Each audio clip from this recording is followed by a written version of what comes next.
जय माता दी। जय माँ कामाख्या। जय श्री महाकाल महाराज। देव राधा ट्रस्ट सत्यवाणी चैनल के माध्यम से आप नवरात्रि में कैसे अधिक से अधिक पुण्य प्राप्त कर सकते हो, इस बारे में ज्ञान प्रदान किया जा रहा है। ओम ह्रीं दुं दुर्गाय नमः। ओम ह्रीं दुं दुर्गाय नमः। ओम ह्रीं दुं दुर्गाय नमः। दुर्गति नाशिनी दुर्गा जय जय, काल विनाशिनी काली जय जय, उमा रमा ब्रह्मानी जय जय, सीता राधा रुक्मणी जय जय। ओम दुर्गा दुर्गति शमनी, दुर्गा पत्ते निवारणी, दुर्गम छेदनी, दुर्ग साधनी, दुर्ग नाशिनी, दुर्गतोधानी, दुर्ग नियंत्री, दुर्गमापहा, दुर्गम ज्ञानदा, दुर्गा दैत्य लोक दवानला, दुर्गमा लोका, दुर्मार स्वरूपिणी, दुर्मार प्रदा, दुर्गम विद्या, दुर्गमाशिदा, दुर्गम ज्ञान संस्थाना, दुर्गम अध्यान भासिनी, दुर्गमोहा, दुर्मगा, दुर्गमा स्वरूपिणी, दुर्गमा सुसंति, दुर्मायुधानी, दुर्मांगी, दुर्मता, दुर्गम्या, दुर्मेश्वरी, दुर्ग भीमा, दुर्भामा, दुर्भादुदायिनी। नवरात्रि में माँ भगवती चैत की नव दुर्गा में आपको इन 3 माँ भगवती के स्तुति मंत्र का जप अवश्य करना चाहिए।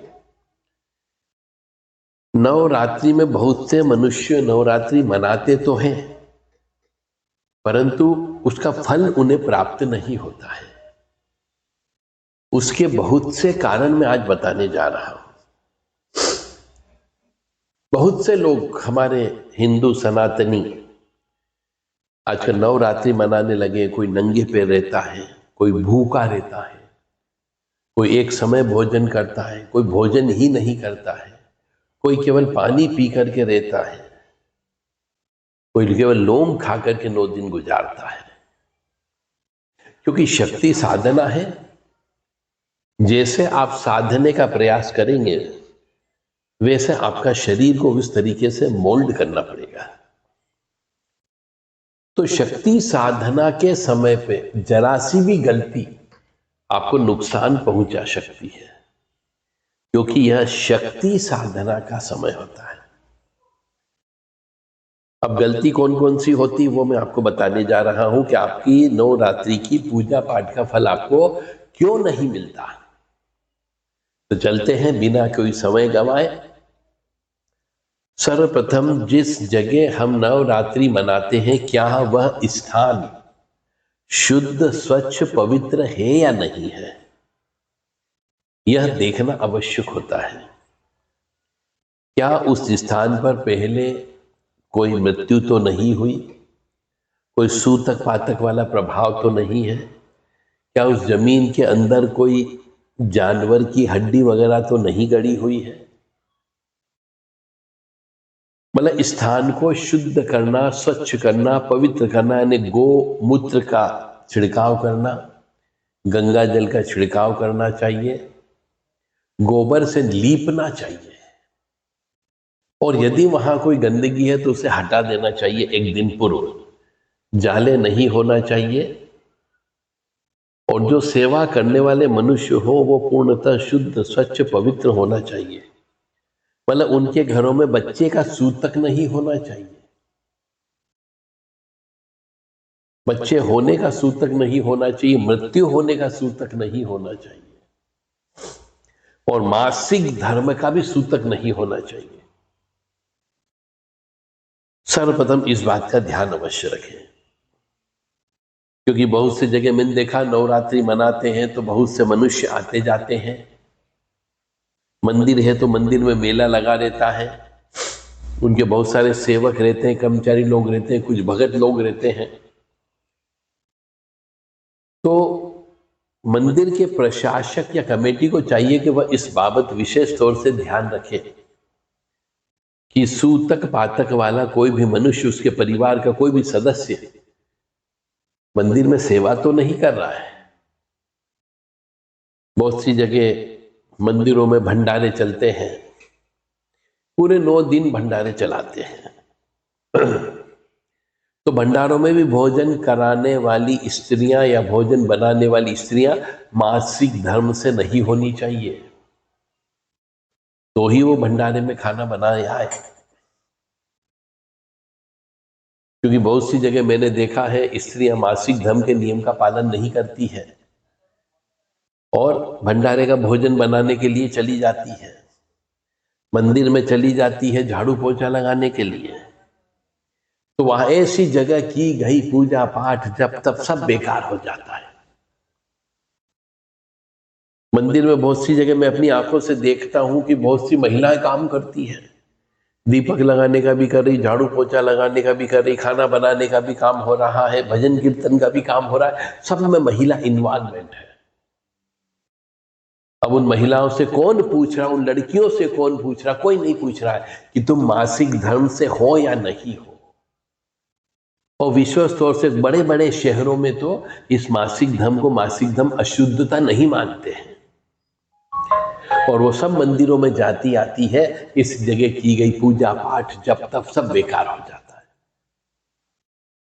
तो मेरा आप सबसे विनम्र निवेदन है कि नवरात्रि के समय पे जब भी कोई भंडारा चलता हो तो वहां पे शुद्ध स्वच्छ पवित्र बिना कोई सूतक पातक वाली स्त्रियों का ही प्रवेश होना चाहिए।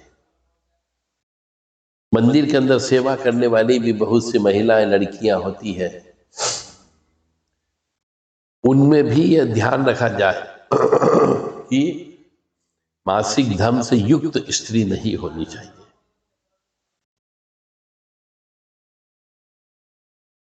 जब जहां पर भी नवरात्रि मनाई जा रही हो वहां पर गाय के गोबर से लीपना चाहिए, गोमूत्र का छिड़काव करना चाहिए, नमक के पानी से पोंछा लगाना चाहिए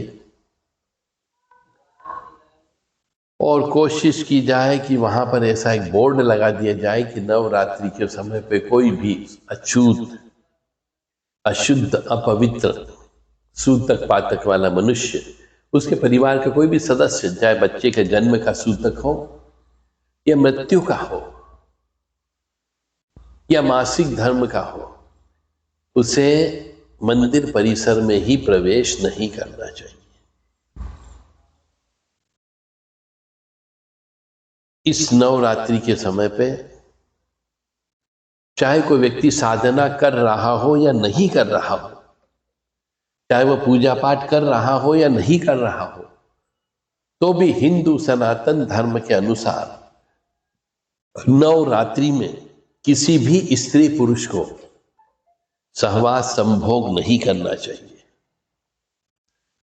क्योंकि इस समय पे मात्र शक्ति का पूजन होता है, स्त्री का पूजन होता है, कन्या पूजन होता है।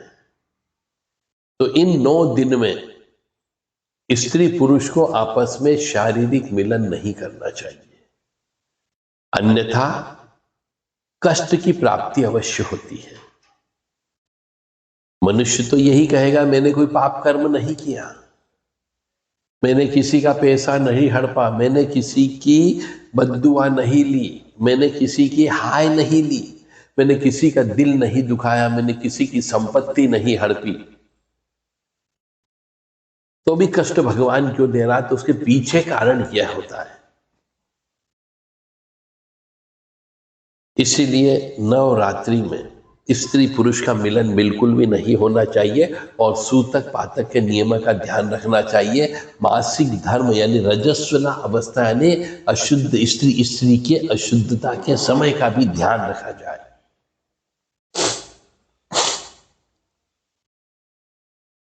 सबसे महत्वपूर्ण बात कि नवरात्रि में श्री दुर्गा सप्तशती का बहुत से मनुष्य पाठ करते हैं। तो दुर्गा सप्तशती अपने आप में एक तंत्रात्मक किताब है, उसके हर श्लोक में कोई ना कोई अर्थ जुड़ा हुआ है और हर किसी को दुर्गा सप्तशती का पाठ पढ़ते हुए नहीं आता है। तो आप अपने घर पे या अपने मंदिर में किसी भी विप्र वर के माध्यम से यदि दुर्गा सप्तशती का पाठ करा रहे हो तो आप किसी अच्छे व्यक्ति को पाठ करने के लिए लगाएं। पहले आप ये चेक करें कि क्या दुर्गा सप्तशती का पाठ सही हो रहा है या नहीं हो रहा है। क्या वह दुर्गा सप्तशती का पाठ सही कर रहे हैं या नहीं कर रहे हैं। पाठ करने वाले को पाठ करते आता है या नहीं आता है। एक बार आप खुद स्वयं उसके सामने बैठ करके सुने कि वह उच्च स्वर से पाठ कर पाता है या नहीं कर पाता है। इसलिए भी मनुष्य को कई बार दुर्गा सप्तशती के पाठ का फल प्राप्त नहीं होता है, क्योंकि आप किसी अनाड़ी व्यक्ति को बुला लेते हो और वह जैसे तैसे आधे घंटे के अंदर 1 घंटे के अंदर दुर्गा सप्तशती का पाठ करके चला जाता है। वो कोई फलदायी नहीं होता है। तो दुर्गा सप्तशती का पाठ यदि विधि विधान से यदि किया जाएगा, दोनों न्यास और नवान मंत्र सहित कीलक, उत्कीलन, कुंजिका स्रोत, तीनों रहस्य, तो कम से कम 1 घंटा 30 मिनट का समय कम से कम लगेगा। यदि इससे कम समय पे कोई दुर्गा सप्तशती का पाठ आपके यहाँ पे करके जाता है तो समझ लेना चाहिए उसके पाठ का कोई फल प्राप्त नहीं हो रहा है। अधिकांशतः जगह हमने जो देखा वो यही गलतियां नजर आती है। नवरात्रि के अंदर जहां पर नवरात्रि मनाई जाती है उस जगह लौंग की माला अवश्य लगाना चाहिए, नारियल की माला अवश्य लगाना चाहिए, नींबू की माला लगाना चाहिए। और माँ भगवती की यदि कोई भी किसी प्रकार की मूर्ति या फोटो हो तो उसके सामने मखाने की माला भी लगाना चाहिए। इसलिए भी ये नहीं करते हो, इसलिए भी आपके नवरात्रि का फल प्राप्त नहीं होता है। रोजाना माँ भगवती के साथ चलने वाले, हमेशा साथ रहने वाले भैरव जी को भी भोग अवश्य देना चाहिए। भैरव जी को भोग जो है जायफल का लगता है, रोजाना 1 जायफल अवश्य जलाना चाहिए और माँ भगवती को रोजाना 1 अनार या सेब फल या दोनों उनको भेंट स्वरूप देकर के अग्नि में अवश्य जलाना चाहिए, तो आपको नवरात्रि का फल प्राप्त होगा। यह जब जलाते हैं तो पूर्ण रूप से राख बन जाना चाहिए, बचना नहीं चाहिए कुछ भी चीज। ज्वारे लगाते समय ध्यान रखें, केवल 1 मुट्ठी ज्वारे छोड़ना चाहिए, दोबारा से मुट्ठी नहीं छोड़ना चाहिए। केवल 1 मुट्ठी में जितने आपके पास जो आ जाए उतने जो आपको लगाना है और उन जौ को लगाने के बाद में खेत बो दिया जाता है। उस खेत के ऊपर किसी दूसरे पुरुष या स्त्री की छाया नहीं पड़नी चाहिए। रोजाना 9 देवियों के नाम से 9 नींबू की बलि अवश्य देना चाहिए। अगर आपके पास धन उपलब्ध हो, संसाधन उपलब्ध हो, तो 9 नारियल की बलि रोजाना देना चाहिए।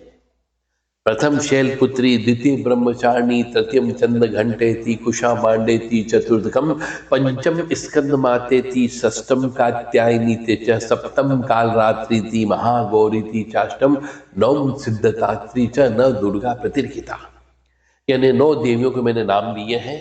इन 9 देवियों के नाम से रोजाना 9 नींबू की बलि और 9 नारियल की बलि हो तो देना चाहिए, जिससे इन 9 देवियों की कृपा प्राप्त होती है और आपको गुरु तत्व की प्राप्ति अवश्य होगी। दुर्गा सप्तशती का पाठ अच्छे से समझ करके गुरु के सानिध्य में रह करके सीख करके करना चाहिए, क्योंकि आपको नहीं मालूम कि कीलन कब है, उत्कीलन कब बोलना है, किसके बाद किस चीज का पाठ करना है, कब न्यास करना है, कब माला करना है, नवान मंत्र की माला कब करना चाहिए। ये सब चीजें आपको किसी गुरु से ही प्राप्त होगा। जैसा कि मैं पहले बोल चुका हूं, श्री दुर्गा सप्तशती की किताब अपने आप में एक तंत्रात्मक किताब है। उसका हर श्लोक एक मंत्र है और तंत्र की उत्पत्ति करता है। तो आप जो चाहो वो चीज आपको दुर्गा सप्तशती के पाठ से, हवन से प्राप्त हो सकती है। यानी कि मारण, मोहन, उच्चाटन, वशीकरण, उत्कीलन, सब चीज, ये षट कर्म जिसको हम बोलते हैं, सब चीज प्राप्त हो सकती है। ओम ह्रीम दुर्गाय नमः, ओम ह्रीम दुर्गाय नमः, ओम ह्रीम दुर्गाय नमः, ओम ऐं ह्रीं क्लीं चामुंडाय विच्चे, ओम ऐं ह्रीं क्लीं चामुंडाय विच्चे। स्पष्ट उच्चारण के साथ में इस नवाण मंत्र का भी जप करना चाहिए। नवरात्रि में बहुत से मनुष्य 1,00,000 नवाण मंत्र का जप करते हैं और सोचते हमें सिद्धि प्राप्त हो जाएगी। ऐसा नहीं है कि जप करने से ही सिद्धि मिलेगी। सिर्फ मां भगवती जगत जननी से दिल से, आत्मा से प्रेम करने से भी सिद्धि हासिल प्राप्त हो सकती है, बशर्ते कि आप कुछ त्याग करने के लिए तैयार रहो, सेक्रीफाइस करने के लिए तैयार रहो। आप अपने जेब से कुछ धन खर्च करने के लिए तैयार रहें। आपकी मेहनत की कमाई का कुछ पैसा पूजा पाठ, जप तप, दान धर्म में लगाए तो भी भगवती प्रसन्न हो सकती है। केवल जप ही जप करने से कुछ नहीं होता है, और पागल हो जाते हैं। तो ऐसा कहा गया है कि जितना जप करते हैं उसका दशांश यानी 1/10 हिस्से का हवन करना अनिवार्य होता है। आप किसी भी विप्रवर या ब्राह्मण के चक्कर में मत फंस जाना। आजकल एक ट्रेंड चल पड़ा है ये कि साहब जितना दशांश हवन करना है आप दशांश जप और कर देते हैं, हवन की आवश्यकता नहीं। तो ये पूर्णतः गलत है, आपको कोई फल की प्राप्ति नहीं होगी। जितने भी आपने 9 दिन के अंदर जप किए हो उसका दशांश हवन अत्यंत आवश्यक है, और जैसा फल आपको प्राप्त करना हो जीवन में उस फल की आहुति आपको देना चाहिए। यदि आपको मीठे फल चाहिए तो किशमिश से हवन करिए, सिंघाड़े से हवन करिए, गन्ने के टुकड़े से हवन करिए, अंगूर से हवन करिए, फल से हवन करिए। जैसे आपको फल की प्राप्ति लेना हो, रस वाले चाहिए तो रस वाले फल से करिए। यदि आपको कुछ शक्ति प्राप्त करना हो तो गर्म वस्तुएं जो होती है, जिसको हम काली मिर्च बोलते हैं, लाल मिर्च बोलते हैं, अजवाइन बोलते हैं, धनिया बोलते हैं, इनसे हवन करना चाहिए। जायफल से, जावित्री से हवन होना चाहिए तो शक्ति प्राप्त होती है आपको, अन्यथा शक्ति प्राप्त करने में समस्या प्राप्त हो सकती है। तो जीवन में बहुत से ऐसे रोग लगते हैं, उन रोगों को दूर करने के लिए भी दुर्गा सप्तशती का प्रयोग किया जाता है। और रोग दूर करना है तो आयुर्वेदिक में जितनी भी जड़ी बूटियां होती है उन जड़ी बूटियों को हवन सामग्री में मिला करके हवन करना चाहिए, जिससे आपके रोग दूर हो सकते हैं। यानी जैसा वातावरण आप क्रिएट करोगे, उत्पन्न करोगे और उस वातावरण में रहोगे, वैसे ही आपको फल की प्राप्ति होगी। तो नवरात्रि में पूर्ण फल की प्राप्ति क्यों नहीं होती, उसका भी एक कारण यह है कि आप हवन नहीं करते हो, और हवन भी करते हो तो अधूरा हवन करते हो। पूरी दुर्गा सप्तशती के 700 श्लोक का हवन होना चाहिए, और शुरू में भी 108 बार नवाण मंत्र का हवन होना चाहिए, आखिरी में भी 108 बार नवाण मंत्र का हवन होना चाहिए, और सभी देवी देवताओं के नाम से 5-5 आहुति अवश्य देना चाहिए। यानी 1000 आहुति अवश्य होनी चाहिए, और 1000 आहुति का मतलब हो गया कम से कम 2 घंटे हवन अवश्य होगा। अब आप कहेंगे सर हमारे घर में धुआं होगा, कॉलोनी में धुआं होगा, फ्लैट में धुआं होगा, स्मोक डिटेक्टर लगे हुए, हम हवन नहीं कर सकते, तो फिर भगवती भी आपको प्रसन्न नहीं हो सकती। कहीं न कहीं आपको मंदिर में जाके, एकांत स्थान में जाकर के हवन अवश्य करना है या कराना है, तो आपको नवरात्रि का पूर्ण फल की प्राप्ति होगी। कन्या पूजन अवश्य करें। कन्या भी जो पूजन करते हैं उसमें भी फल प्राप्त क्यों नहीं होता, उसका भी कारण बता देते हैं कि कन्या कोई भी अंग भंग वाली कन्या नहीं होनी चाहिए। अंधी, लूली, लंगड़ी, कानी, बहरी, इस प्रकार की अधिक अंग वाली, कम अंग वाली कोई भी कन्या का पूजन नहीं होता है। इस बात का भी अवश्य ध्यान रखें। कन्याओं को मीठा भोजन ही कराना है, नमक नहीं खिलाना है। यानी कि खीर, पूड़ी, हलवा या चने, उबले हुए चने, ये आपको खिलाना है। बहुत सी गलती आप करते हैं जिसकी वजह से नवरात्रि में पूर्ण फल की प्राप्ति नहीं होती और फिर दोष ईश्वर को देते हो कि मैंने तो पूजा अर्चन करी, मैंने तो साधना की, मैंने उपासना की, पर भगवान मेरे को फल प्राप्त नहीं करता, क्योंकि आप बहुत सी गलतियां करते हो।